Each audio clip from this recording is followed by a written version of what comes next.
Thank you guys so much for coming. My first question, my question for you is, we've seen a lot of information on the God particle that's come to light lately. I just wanted to see what you had in reference to that. And a lot of atheists say that it's the defining thing that can prove without doubt that there was no God. So I was just curious as to the thought process behind the God particle.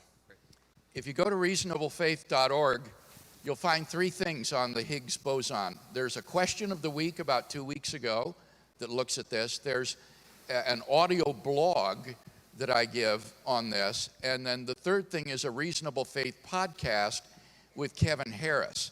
All of these address this question. There have been a lot of really, really irresponsible statements I've seen in the media by professional scientists about the theological significance of this particle.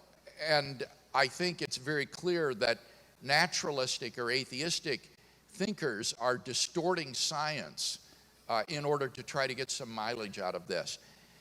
The Higgs boson is a particle that is part of the standard model of particle physics that everyone has accepted. It's just the last particle in that model to be empirically confirmed.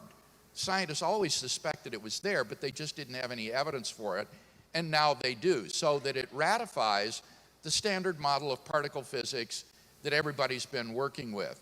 This particle sets up a field throughout space so that other particles that are moving through this field acquire the various masses they do.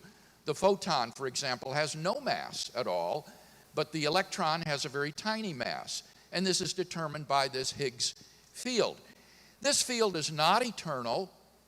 It doesn't exist eternally into the past.